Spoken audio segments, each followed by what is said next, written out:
Okay, let's do the rest of this chapter 18 called Falling Water, where we left off with Citra witnessing Scythe Curry kill the older man and then had his family come and offered for the wife to be able to kill her. So here we go. After they were gone, Scythe Curry helped Citra with the dishes. When you're a Scythe, she told Citra, I'm sure you won't do things my way. You won't do things the way Scythe Faraday did either. You'll find your own path. It may not bring you redemption. It might not even bring you peace, but it'll keep you from despising yourself. Then Citra asked a question she had asked before, but this time she suspected she might get an answer. Why did you take me on, Your Honor?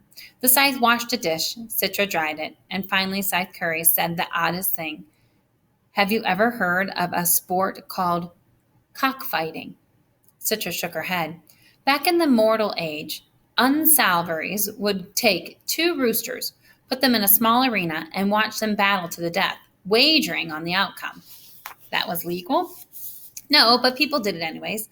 Life before the Thunderhead was a blend of bizarre atrocities. You weren't told this, but Scythe Goddard had offered to take you and Rowan on. He offered to take us both, yes, and I knew it would only be so he could pit the two of you against each other day after day with his own amusement, like a cockfight. So I intervened and offered to take you, in order to spare you both Scythe Goddard's bloody arena. Citra nodded in understanding. She chose not to point out that they hadn't been spared their arena at all. They were still facing a mortal struggle. Nothing could change that. She tried to imagine what it might be like had Scythe Curry not stepped forward. She tried to imagine what it would be like if Scythe Curry had not stepped forward. The thought of not being separated from Rowan was tempered by the knowledge of whose hand they'd be under. She didn't even want to imagine how he was faring with Goddard. As this had turned into an evening of answers, Citra dared to ask the question she had asked so inappropriately on the street before the man's body had gone cold. Why did you glean that man today without warning? Didn't he deserve at least a moment of understanding before your blade? This time, Scythe Curry was not offended by the question. Every Scythe has his or her own method. That happens to be mine. In the age of mortality, death would often come with no warning. It's our task to mimic what we've stolen from nature. And so that is the face of death I've chosen to recreate. My gleanings are always instantaneous and always public, lest people forget what we do and why we must do it. But what happened to the Scythe who gleaned the president, the hero who went after corporate corruption that not even the Thunderhead could root? I thought the Grand Dane of Death would always gleam with greater purpose.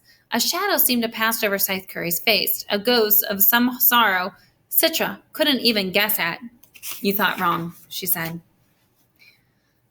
Here's her journal. If you've ever studied Mortal Age cartoons, you'll remember this one. A coyote was always plotting to the demise of a smirky-looking, long-necked bird. The coyote never succeeded. Instead, his plans always backfired. He would blow up or get shot or splat from a ridiculous height. And it was funny, because no matter how deadly his failure, he was always brought back to the next scene, as if there was a revival center just beyond the edges of the animation cell. I've seen humans foible that have resulted in temporary maiming or momentary loss of life. People stumble into manholes, are hit by falling objects, trip into the paths of moving vehicles. When it happens, people laugh because no matter how gruesome the event, that person, just like the coyote, will be back in a day or two, as good as new and no worse or wiser for the wearer. Immortality has turned us all into cartoons. From the Gleaning Journal of H.S. Curry.